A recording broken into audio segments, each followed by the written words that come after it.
आज हम लोग शिव जी के लिए कहा जाता है कि वो बहुत सरल हैं और एकदम भोले हैं,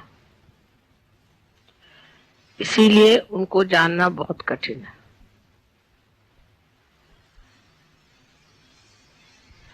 कुंडलिनी का कार्य जो है वो देवी का कार्य है। देवी ही इस चराचर सृष्टि को बनाती है और अंत में आपके अंदर कुंडलिनी बनकर शिव तक पहुंचा देती है। शिव का पूजन होते वक्त याद रखना चाहिए कि शिव के गुण धर्म हमारे अंदर विकसित हुए या नहीं। इसलिए सबसे पहले कुंडलिनी के ही गति को समझ लेना चाहिए। जब कुंडलिनी का जागरण होता है तो सर्वप्रथम वो आपके शरीर को स्वस्थ करती है, क्योंकि शरीर का भी स्वस्थ होना जरूरी है और इसलिए आपका चित्त पहले अपने शरीर पे जाता है। शुरुआत में सब यही बताते हैं कि मुझे ये तकलीफ, मेरी ये शारीरिक तकलीफ है, मुझे यहाँ दुखता है, मुझे ये बीमारी है। या कुछ लोग शरीर से हृष्ट पुष्ट होते हैं तो वो बताते हैं कि मुझे सांसारिक क्या तकलीफ है।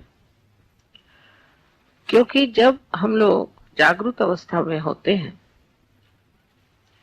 तो हमारा चित्त इन सब चीजों की तरफ आकर्षित रहता है और इससे हम लोग काफी तकलीफ में रहते हैं। जैसे जैसे आप सहयोग में आएंगे आप यही पाएंगे कि लोग पहले अपने शरीर की या अपने संसारिक चीजों की या मानसिक स्थिति की ही चर्चा करते हैं। इसलिए पहले ये व्यवस्था की गई थी कि शरीर को पूरी तरह से त्याग दिया जाए, यानी उसके तरफ ध्यान न देना चाहिए और उसको कष्ट देना चाहिए। अगर आप पलंग पे सोते हैं तो आप नीचे उतर के फिर तख्त पे सोइए, फिर तख्त से आप फिर चटाई पे सोइए, फिर आप जमीन पे सोइए, फिर आप पत्थर पे सोइए, फिर आप दलदल में सोइए। ऐसे अनेक तरह से शरीर को पक्का बनाया जाता था जिससे शरीर बाद में कोई तकलीफ न दे। शरीर का आराम किसी भी तरह से मान्य नहीं किया जाता था। जैसे अगर एक रात जागरण हो गया तो तकलीफ हुई तो फिर 7 रात जागरण करो, फिर तकलीफ हुई तो 24 रात जागरण करो। उसी प्रकार खाने पीने का भी, अगर मनुष्य को खाने की बहुत लालसा है तो आप 1 दिन उपवास करो, फिर आप 7 दिन उपवास करो, फिर आप 40 दिन उपवास करो। जो आपको चीज पसंद नहीं हो ऐसी चीज आप खाओ और बाकी सब चीज आप छोड़ो। यहां तक कि आप अन्न मत खाओ, सिर्फ फल मूल खाओ। फिर अगर आपको कपड़ों का बहुत शौक है तो आप सादे कपड़े पहनो, फिर आप हल्के कपड़े पहनो, फिर आप हिमालय पे जाओ और वहां पूरे कपड़े उतार के ठंड में आप ठिठराओ। इसी प्रकार किसी को नखरा हो कि मुझे अच्छा घर चाहिए, मैं अच्छे घर के बगैर नहीं रह सकता, मेरे जैसे आजकल लोगों को बाथरूम अच्छा चाहिए, कपड़े, आजकल तो सब चीजें बहुत ज्यादा आ गई हैं तो उतनी हम लोगों की इच्छाएं और प्रवृत्तियां बढ़ गई, उधर हमारा चित्त ज्यादा जाता। तो कहा जाता था कि अच्छा ठीक है आप बड़े महल में रहते हैं तो अब आप आकर के पहले झोपड़ी में रहो। फिर झोपड़ी में भी बाड़ा लगाते थे, उसमें भी वो अपने को असुरक्षित समझते थे। तो कहा जाता था अच्छा अगर इसमें आप अपने को असुरक्षित समझते हैं तो ठीक है, आप जंगल में आके रहो या आप किसी तीर्थ स्थान में जाओ, जैसे कि कोई निकला तो कांची का आदमी तीर्थ स्थान में जाएगा तो काशी जाएगा, और काशी का जाएगा तीर्थ स्थान में तो कांची जाएगा। रास्ते में उसको शेर खा जाएंगे, शेर ने छोड़ा तो सांप काट लेगा, सांप ने छोड़ा तो मगर खा जाएगा, और जब तक वो वहां पहुंचते हैं 1000 में से एक आध आदमी वहां पहुंचेगा। इस तरह से लोगों को छाटते छाटते और फिर उनको फिर आत्म साक्षात्कार की बातचीत की जाती थी। सहयोग में उल्टा हिसाब किताब किया हुआ। सहयोग में न तो आपको घर छोड़ना है, न द्वार छोड़ना है, नहीं अपने खाना पीना छोड़ना है, नहीं वस्त्र का कोई प्रॉब्लम है, कुछ नहीं, सब आप जैसे हैं ऐसे ही रहे। और इसमें आपकी कुंडलिनी का जागृत हो जाएगी। कुंडलिनी इसी स्थिति में जागृत हो जाएगी। पहले तो एक हिरण का चर्म बिछा के उस पे बैठ के साधना करके फिर आपकी तपश्चर्या होगी। उसके बाद आप बहुत दिन तक भूखे मरिएगा, एकदम आपकी हड्डियां निकल आएंगी। तब भी फिर परीक्षा होगी, आपको उल्टा टांगा जाएगा, कुएं में डाला जाएगा, 2-3 बार देखा जाएगा किस हालत में आप हैं। उसके बाद अगर आप जिंदा रह गए तब फिर कहीं जाकर के चर्चा होगी। अब सहयोग में उल्टा कारभार। पहले तो हमने ऊपर का शिखर बना दिया, खोल दिया शिखर, सहस्त्रार खोल दिया, और सहस्त्रार खोल के अब कहा कि आप ही लोग अपने को ठीक करें। लेकिन तो भी हम लोग समझ नहीं पाते कि सहयोग बहुत ही कठिन चीज है। जितनी सरल है उतनी ही कठिन है। शंकर जी जैसे, क्योंकि हमारे अंदर अनेक नाड़ियां हैं, और उन नाड़ियों को खोलने का एक ही तरीका है कि हमारा चित्त जो है वो इधर उधर न उलझे। तो सहयोग में ये तो कोई नहीं बताते कि तुम खाना पीना छोड़ दो, कि उपवास करो और तुम जाके हिमालय में ठंड में बैठो, ये कोई नहीं बताता। लेकिन क्या करना चाहिए इससे हमारी प्रगति? तो सबसे पहले हमें अपनी तरफ अंतर्मन करके विचार करना चाहिए कि ये मैं क्या कर रहा हूं। जैसे कि अब आप कहीं गए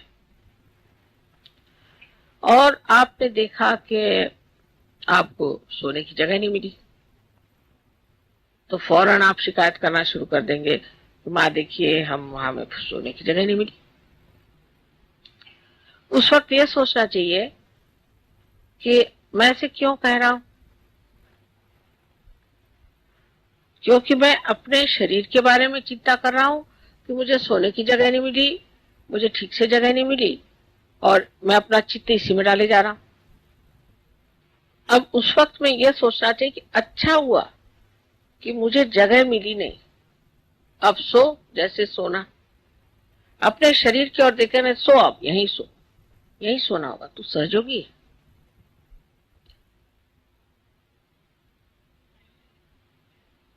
तुझे सोने के लिए अच्छी जगह क्यों चाहिए? दुनिया में कितने लोग हैं रास्ते पर सो जाते। तू कौन बड़ा भारी हो गया कि तुझे सोने के लिए अच्छी जगह चाहिए? और लोग तो खड़े खड़े भी सो जाते हैं, तू खड़े खड़े क्यों नहीं सोता? और फिर सोना भी क्या जरूरी है? अपने को समझता क्या है तू?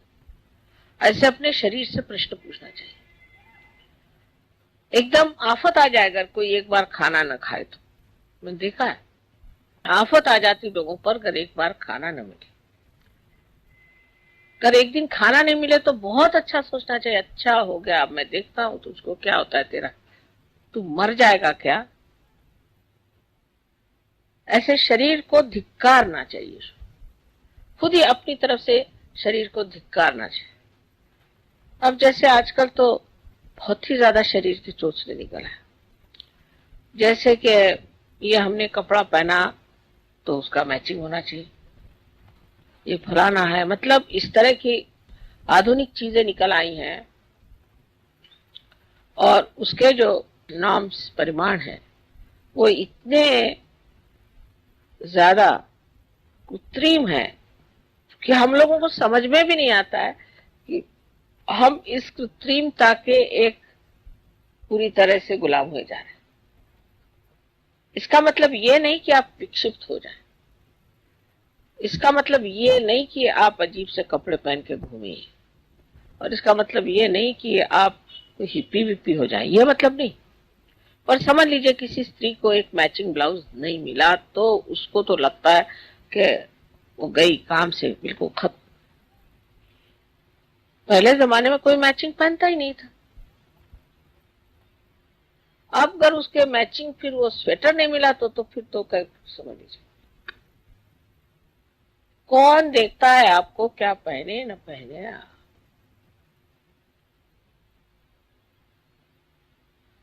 और ऐसे कौन आप देखने से कौन आप कोई ऐसी विभूति है कि आपको देखने से किसी का आज्ञा चक्र खुल जाएगा, कि किसी का कोई यंत्र खुल जाएगा, कि कोई ऐसी बात हो जाएगी, कुछ भी नहीं। उल्टे आपको देखने से तो कोई पकड़ जाएगा आदमी। कभी कभी तो मैं आंख झुका के चलती हूँ, लोग कहते हैं कि माँ तुम आंख क्यों झुकाते हो, कहा भैया ठीक है चल ले। लेकिन हिम्मत भी करनी पड़ती कि भाई ये आंख है, इसको तो काम करना ही है और इसके काम बहुत है। लेकिन कलयुग में जितना आघात का तो कहीं नहीं हुआ। इसी प्रकार कोई एक भी चीज शुरू हो जाए, अब जैसे विलायत में है कि आपके बाल बिल्कुल उलझे होने चाहिए, तो अब सब ऐसे बाल उलझे घूम रहे। अब भाई तुम सहयोगी हो, तुम विशेष लोग हो, तुम ऐसे क्यों कर रहे हो? अपने को पूछना चाहिए कि मैं ऐसे क्यों करता हूं, मैं अपने शरीर का इतना आराम क्यों देखता हूं, मैं दुनिया के लोगों के साथ अपने को क्यों वैसी बनाना चाहता हूं, उसी तरह से मैं क्यों रहना चाहता हूं। मैं तो एक विशेष हूं। और विशेष कैसे होंगे कि अगर आप कहीं गए तो कमरे में सारे लोग पानी फेंक दिया, हम विशेष हैं। या कहीं भी बैठ के खाना खा लिया, हाथ नहीं धोए, हम विशेष हैं।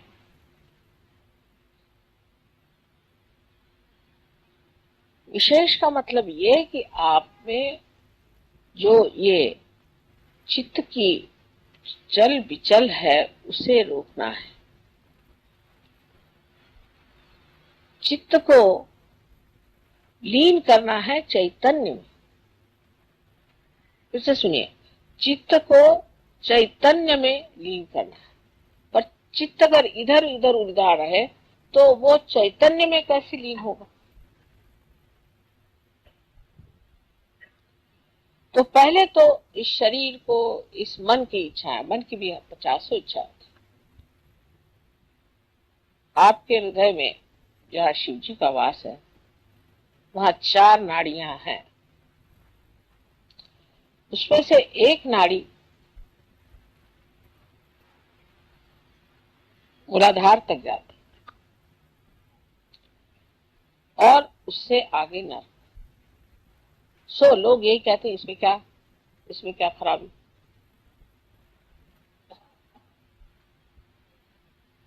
लेकिन आप सहयोगी हैं, अब आप नर्क काहे को जा रहे हो बाबा? आपका रास्ता बन गया, आप नर्क की ओर क्यों जा रहे हो? तो अपने और चित्त में ध्यान देना चाहिए कि मुझे ये वासना क्यों है मेरे अंदर, क्यों है, क्या है, किसलिए जो मुझे नर्क की ओर ले जा रहे हैं। मैं तो एक कदम ऊपर रखे हुए हूं और एक कदम कब्र में रखा हूं। तो या तो कब्र में बैठ जाओ या ऊपर ही रह लो। ऐसी जो लटकी हुई स्थिति है, हाँ, तो अब चित्त जो है उससे कहना है कि तू कहाँ भाग रहा है, नर्क के तरफ जाना चाहता है क्या?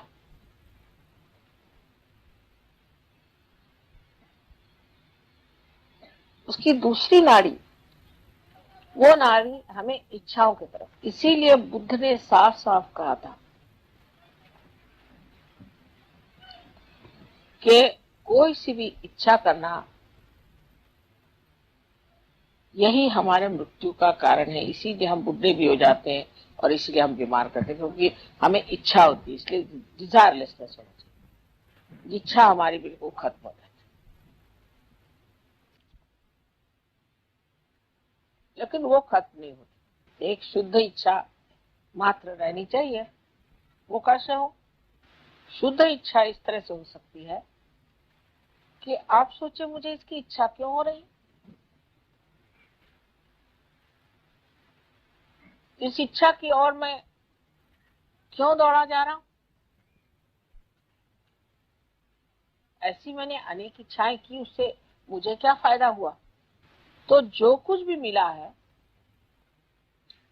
उसी में आनंद मान लेना ही एक सहयोगी का कर्तव्य। अब ये हुआ, किसी को इच्छा हुई कि मैं माँ के बिल्कुल सामने जाकर, या किसी किसी की इच्छा होती कि हम पहले वहां जाकर खड़े हो गए, ऐसी इच्छा क्यों हुई? क्योंकि अज्ञान में ये नहीं जाना माँ हर जगह, कहीं जाने की जरूरत क्या।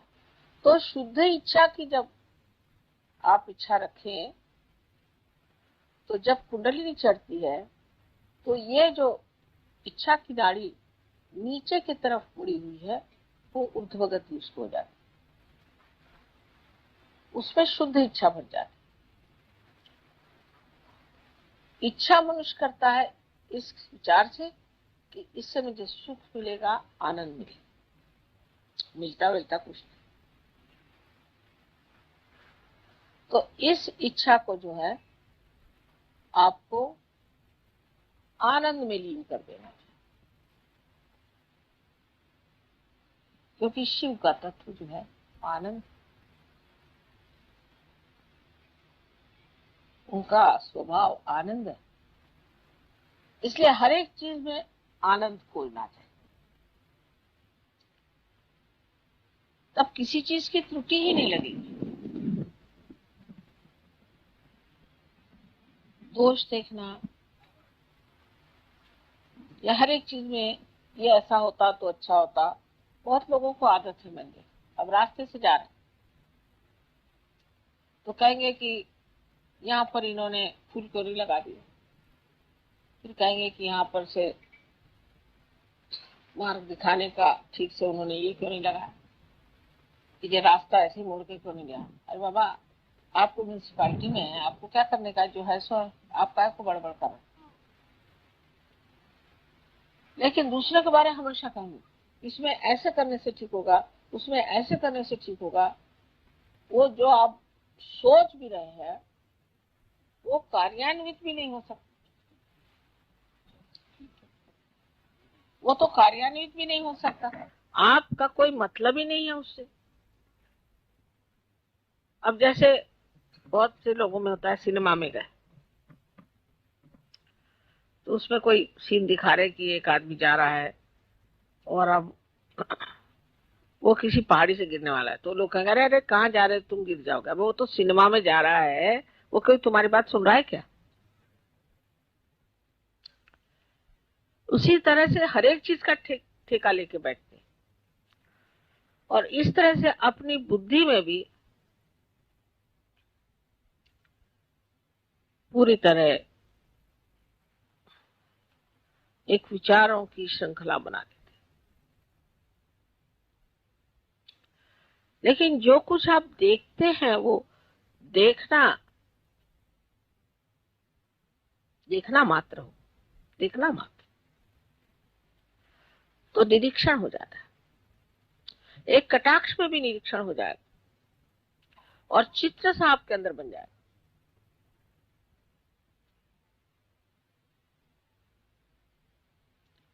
लेकिन वो देखना नहीं होता, इसे निरंजन देखना कहते हैं। उसमें कोई रंजना नहीं होनी चाहिए, ना उसके प्रति कोई रिएक्शन ही नहीं होना चाहिए। बस देखो इस रिएक्शन का क्या फायदा। वही जैसे मैंने बताया कि सिनेमा में आप कोई आदमी कुछ कर रहा है तो कह रहा है तुम ऐसे मत करो, उसको सुन रहा है क्या तुम्हारा? तो निरंजन देखना ये भी शिव का ही तत्व है। शिव के स्थान पर भी पहुंच गए और उनके मूर्ति के दर्शन भी हो गए, किंतु जब तक उनका प्रकाश हमारे अंदर नहीं आया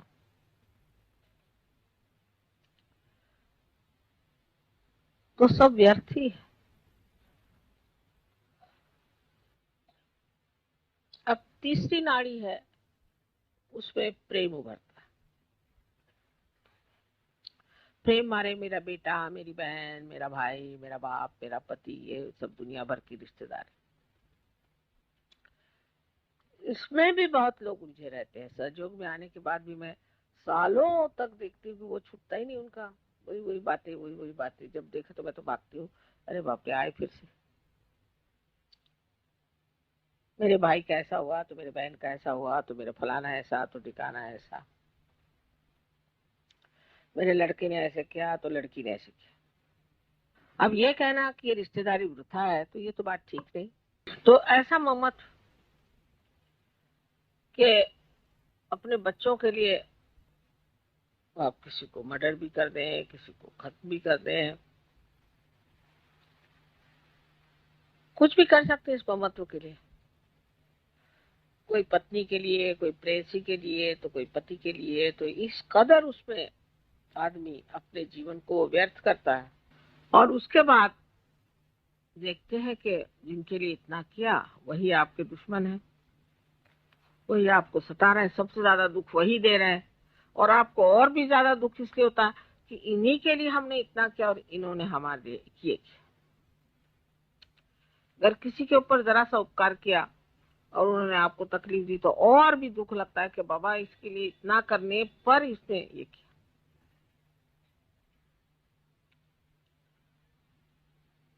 तो पहले जमाने में तो कहते थे कि सबको त्याग दो, घर त्यागो, बच्चों को त्यागो, बीवी को त्यागो, सब छोड़ छाड़ करके जंगल में जाके एकांतवास करो। सहयोग में ऐसा नहीं। सहयोग में यह है किसी को नहीं त्यागना है, सबको अपनाना है। क्योंकि सहयोग एक व्यक्तिगत कार्य नहीं कि आप जाके एकांत में बैठ गए और तपस्या की और बड़े ऊंचे हो गए तो क्या फायदा हुआ, आप अवधूत बन गए तो क्या फायदा हुआ। हाँ ठीक, एक ऐसा आदमी हो तो अच्छे भाषण दे सकता है, हो सकता है कि थोड़ी बहुत चैतन्य की भी वर्षा कर सकता है, पर उसे सारा संसार तो ठीक नहीं हो सकता। हमें तो सारे संसार को ठीक करना है। तब ये सोचना कि मैं क्यों अपनापन सिर्फ थोड़े ही सीमित लोगों में रखता हूं। और उसके भी वजह, एक साहब थे वो कह रहे वो मुझे बहुत अच्छे लगते। मैंने कहा क्यों? कह रहे उनके बाल बहुत अच्छे। तो मैंने कहा कि आपको बाल अच्छे लगते कि वो अच्छे लगते? फिर कोई कहेंगे कि साहब वो उनका हमारे साथ बर्ताव बहुत अच्छा। कोई अगर मीठी मीठी बातें करते तो वो अच्छे लगते हैं, कोई अगर ऐसे कपड़े पहनते तो वो अच्छे लगते हैं। फिर ये हमारे दिल्ली के रहने वाले हैं, फिर दिल्ली के बाद होगा कि नहीं भाई दिल्ली में तो रहते हैं पर ये पुरानी दिल्ली वाले हैं तो और भी नजदीक। फिर ये सब्जी मंडी के, फिर सब्जी मंडी में जो हमारा बैल हमने जिससे खरीदा था उससे इन्होंने बैल खरीदा तो और भी नजदीक होगा। और पता नहीं और कहाँ तक चलता है, इनका नाई और हमारा नाई एक।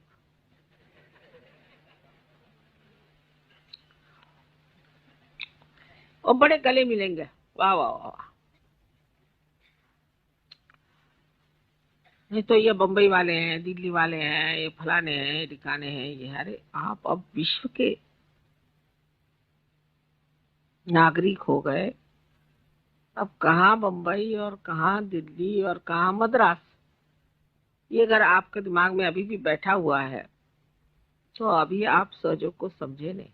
तो फिर बराबर समझ में आएगा कि किसे क्या समझना चाहिए, किसके साथ क्या करना चाहिए और अछूता कैसे रहना चाहिए। मैंने बहुत बार उदाहरण दिया है आपको कि एक पेड़ में आप पानी छोड़िए तो उसका जो सत्व उठता है वो पेड़ के हर शाखा में, हर पत्ते में, हर फूल में, फल में जाता है और लौट आता है। और नहीं लौटे तो वो उड़ जाता है। लेकिन अगर वो एक फूल ही में फंस जाए तो वो पेड़ भी मर जाएगा और फूल भी मर जाएगा। तो जिसे निर्वाज्य प्रेम कहते हैं, जो देवी का एक वर्णन में कहा जाता है कि उनका प्रेम निर्वाज्य होता है, कि वो किसी के लिए कुछ करती हैं तो फिर उन्हें ये नहीं ख्याल रहता कि ये कुछ किया गया या हुआ और इसने ऐसे क्यों किया और ऐसे नहीं करना चाहिए था या कुछ भी नहीं, हो गया गया खत्म, हद करो छोड़ो।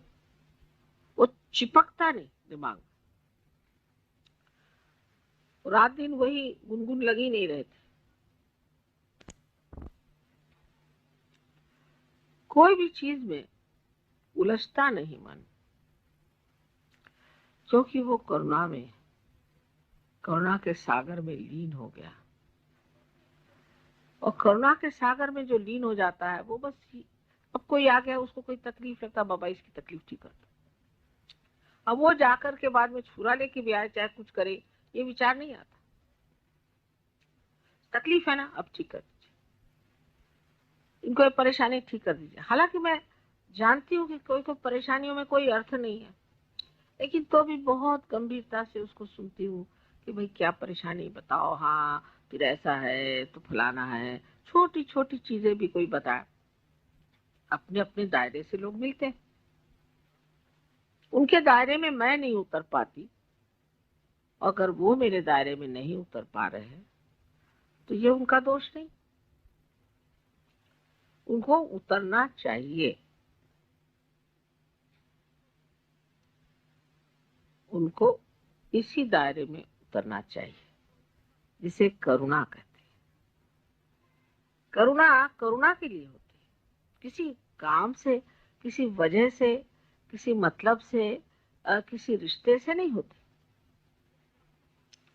कोई होगा बड़ा आदमी, कोई होगा छोटा आदमी, कोई होगा रास्ते पे पड़ा भिखारी, कोई भी हो, करुणा ऐसी चीज है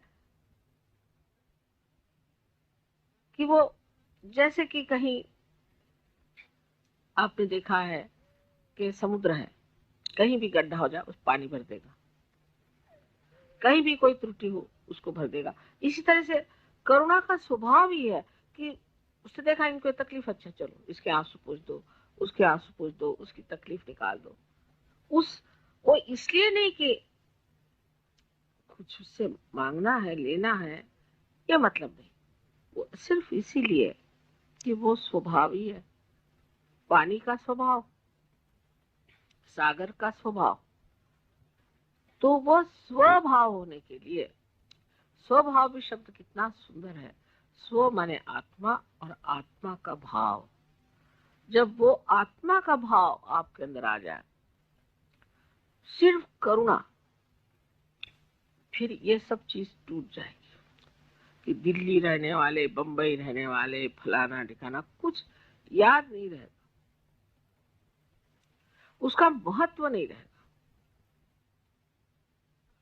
और हर आदमी क्या है वो जरूर आपको याद रहेगा कि ये कौन है, इनकी कौन सी तकलीफ है, एकदम देखते ही याद आ जाए। नजर आपकी कहाँ गई? नजर ये कर ढूंढ रही है कि ये दिल्ली वाला कौन है और फलाना कौन है और कलकत्ते वाला कौन है। अगर ये नजर आपकी ढूंढ रही है कि ये करुणा कहाँ वहीं चली जा रही, किसके और जा रही भाई, किसके और खींच रही मुझे, तो पता होगा कोई दुखी आदमी है। कोई साधक, बहुत बड़ा साधक होता है, एकदम हृदय खिंच जाना चाहिए उस आदमी की तरफ।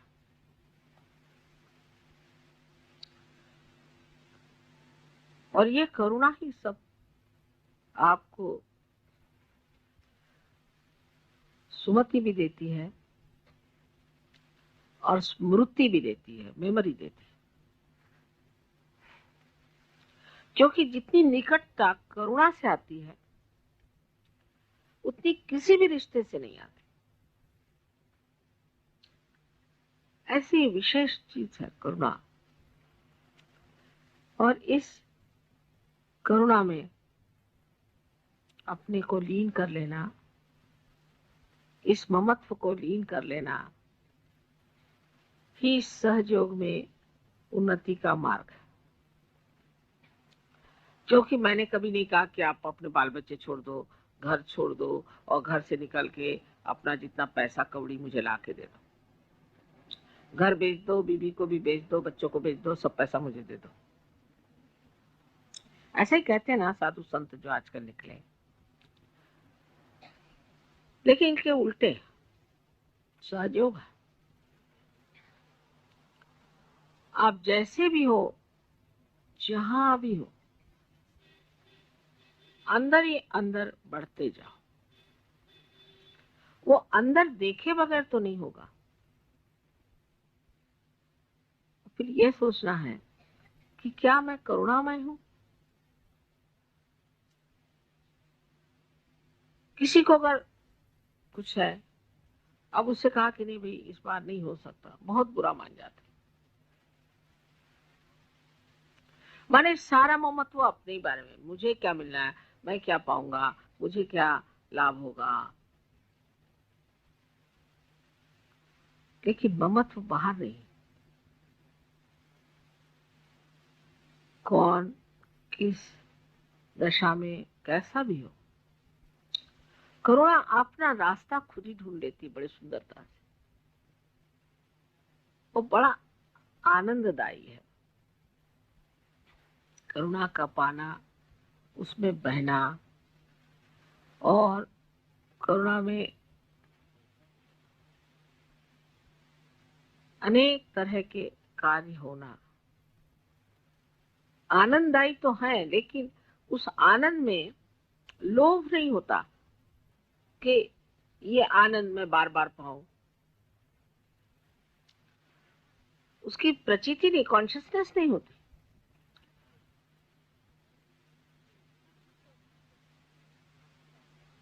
कर दिया हो गया हो गया। जैसे संगीत को सुन लिया, मजा आ गया, वहीं खत्म हो गया।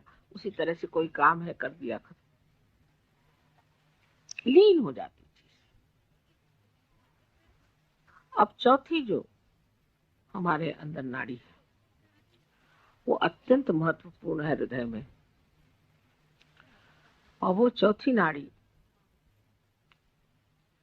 कुंडलिनी के जागरण से ही जागृत होती है और लेफ्ट विशुद्धि से निकल के और मस्तिष्क में जाकर के कमल को खिलाती है। जब हमारा चित्त इन सब चीजों में लीन हो जाता है तो जैसे कि इस कमल में जीव आ जाता हो या इसमें कोई शक्ति आ जाती हो, या ऐसा समझ लीजिए कि जैसे कोई एक पौधे में पानी पड़ जाए तो वो जैसे अपने आप बढ़ता है, इसी प्रकार ऐसा शुद्ध चित्त जिस मनुष्य का हो जाता है उसके हृदय की कली खिलती है और वो कमल रूप होकर के सहस्त्रार में छा जाती। फिर उसका सौरभ, उसका सुगंध चारों ओर फैलता है और ऐसा मनुष्य एकदम नतमस्तक हो जाता है, एकदम नतमस्तक होकर के सबके सामने झुका रहता है। कोई अगर कहता है कि आपने बड़ा मेरा काम कर दिया, बड़ा ये चमत्कार कर दिया, तो वो चीज छूती नहीं।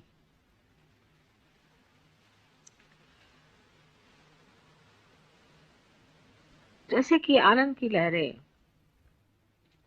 बाहर की ओर तट पे जाकर के नाद करती हैं, किंतु वापस नहीं लौटती। उसी प्रकार जिस मनुष्य की यह स्थिति हो जाती है, उसका सारा कार्य बाहर निनाद करता है, आवाज करता है, उसका असर बाहर दिखाई देता है तट पर। उसके अंदर इसका कोई भी परिणाम नहीं आता, ख्याल भी नहीं आता, विचार भी नहीं आता। अब आप लोग कभी कभी, अभी आपने आगत स्वागत गाना शुरू किया तो मैंने सोचा किसी और का कर रहे हैं क्या, मैं इधर उधर देख रही थी किसके लिए गा रहे हैं, किसका स्वागत कर रहे हैं। मुझे डर लगता है कभी मैं भी आपके साथ न गाने लग जाऊं। कभी आप लोग मेरा जय जयकार करते हैं तब तो मुझे बहुत ज्यादा डर लगता है कि मैं भी नहीं कहीं जय माता जी शुरू कर दूं। वाकई ऐसे छूता नहीं। जो भी आप कहते हैं, जो भी आपके निनाद है, वो और दूसरे तट पे जाकर छू जाएंगे, मेरे तक छूते ही नहीं, मुझे आते ही नहीं। हाँ, उससे हो सकता है कि अंदर बैठे हुए देवी देवताएं खुश हो जाएं और वो चैतन्य को बहाए या कुछ करे, उस तक पर पहुंच सकता है। पर जहां तक मेरा सवाल है, मुझे कुछ उसका आभास भी कभी नहीं होता कि आप मेरे जय जयकार गा रहे हैं। मैं शायद वहां हूं ही नहीं। यह दशा शायद अभी इतनी पोषक ना हो आप लोगों के लिए। लेकिन एक बात जरूर है कि आप जब स्तुति गाते हैं, देवता खुश होते हैं, आपके अंदर के देवता भी प्रसन्न हो जाते हैं और आपके लिए अनंत राशि से, अनंत नाड़ियों से कितने तो भी तेज पुंज ऐसे प्रकाश के किरण आपके अंदर छोड़ते हैं। आपने फोटोग्राफ्स में देखा होगा, ये कितनी मेहनत करते हैं आपके लिए। तो आपके लिए भी बहुत आवश्यक है कि वो जब इतनी हमारी मेहनत कर रहे हैं तो हमें भी इस शुद्धता को पाना चाहिए। तो पहले जो शरीर हम इसको धिक्कार रहे हैं, जिसको हम मान नहीं रहे हैं, वही शरीर जा करके एक यज्ञ हो जाता है। यज्ञ माने ऐसे कि अब हमारा शरीर है, हो रही तकलीफ, तो ये तो तकलीफ होनी है क्योंकि ये यज्ञ है ना। अच्छी बात, जैसे कि काष्ठ का जलना यज्ञ में जरूरी है, उसी तरह इस शरीर का भी जलना यज्ञ में जरूरी है। लेकिन सहयोग में सबसे बड़ी बात यह है कि ये जो कृतयुग शुरू हो गया आपके पूर्व पुण्य से, आपको बहुत तकलीफ तो कुछ होती नहीं खास, सब सामने चीज आके खड़ी हो जाती, सब साक्षात्कार होते रहता है। आप कहते हैं चमत्कार हो रहा है, सब चीज आपको सुलभ में मिल जाती, बहुत से काम आपके सरल सहज हो जाते। शोभना सुलभ गति कहा जाता है कि आपके शोभायमान इस तरह के जीवन में अत्यंत सुलभता से आप इसे प्राप्त कर सकते हैं। कोई भी अशुभ काम करने की, अशोभनीय काम करने की जरूरत है। तो ये एक तरह की बड़ी सूक्ष्म माया भी है कि उसमें यह नहीं सोचना चाहिए कि ये समझ सारे चमत्कार हमारे लिए इसलिए हो रहे हैं क्योंकि हम कोई बड़े भारी सहयोगी हैं। लेकिन ये सोचना चाहिए कि ये चमत्कार इसलिए हो रहे हैं कि हमारे अंदर विश्वास परमात्मा के प्रति, शिव के प्रति और कुंडलिनी के प्रति दृढ़ हो जाए। इसलिए चमत्कार हो रहा है और इसको दृढ़ता करने का कार्य यही है कि हम अपने चित्त को शुद्ध करें, क्योंकि शिव चित्त स्वरूप है। उनके चित्त की शक्ति को चित्ती कहते हैं। वो चित्त है। चित्त है माने कि जो चैतन्य चारों तरफ आप जानते हैं, उस चैतन्य का जो चित्त है वो शिव का प्रसाद है, वो शिव का तत्व है। माने सारे संसार में उनका चित्त फैला हुआ है। और जब आप कहते हैं कि चमत्कार हो गया, ये चीज घटित हो गई, तब ये जान लेना चाहिए कि ये जो चित्त है, जिसे हम चित्ती कहते हैं, उसने ये कार्य किया। अणु रेणु हर चीज में उनका चित्त है। लेकिन चित्त का मतलब ये होता है कि वो साक्षी है, देख रहे हैं। चित्त का मतलब होता है वो साक्षी है, देख रहे हैं। और कार्यान्वित जो है वो ब्रह्म चैतन्य। लेकिन जैसे कि संगीतकार, जब आपने कल देखा या जब देखते हैं, वो सामने को देख करके बजाता है।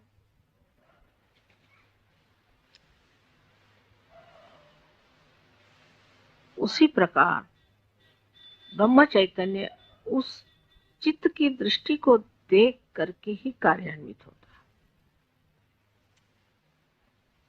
उस दृष्टि को, उस चित्ती को ब्रह्म चैतन्य जानता है और वो इस कार्य को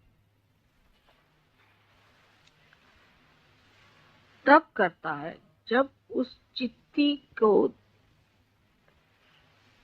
देखकर उसे वो ठीक समझता है। जैसे अभी हम आते साथ एक साहब आए थे, एकदम से उन्होंने पानी माता जा रहे, मुझे देखते साथ एकदम हक पका गए। मुझे देखा, मैंने कुछ कहा नहीं, कुछ नहीं, सिर्फ मुझे देख करके एकदम सक पका गया। उसी प्रकार वो कुछ कहे या न कहे, क्योंकि ब्रह्म चैतन्य ये देवी की शक्ति है और वो कार्यान्वित है और वो उस देखने वाले को जानती है। और उस शक्ति की पूरी समय यही लीला है कि उस एक देखने वाले को खुश रखना है। इसलिए कभी कभी आप कहते भी हैं कि माँ ऐसे गड़बड़ क्यों हो गया। वहां इसलिए हो गया कि वो जो चित्ती थी उसका रुख बदल गया था।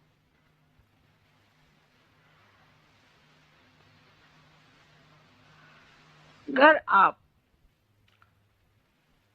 आज शिव की पूजा कर रहे हैं तो ये मैंने जो 4 नाड़ियां बताई हैं उसकी ओर नजर करें। और जिस तरह से मैंने आपसे बताया है कि अपने को किस तरह से इन 4 चीजों में लीन कर लेना चाहिए चित्त को, ये कोई बड़ी गहन बात नहीं है, लेकिन सूक्ष्म है। और फिर आप मुझे बताइएगा कि इस तरह से अंतर्मन करके जो आपने अपने साथ विचारणा की कही है, या तपस्या की है, या जो वार्तालाप किया है, और जो अपने चित्त को शुद्ध किया है, उससे आप एकदम पाइएगा कि आप शिव के सागर में पूरी तरह से डूब गए। और ऐसी दशा आप सबकी हो जाए, यही मेरी एक शुद्ध इच्छा है।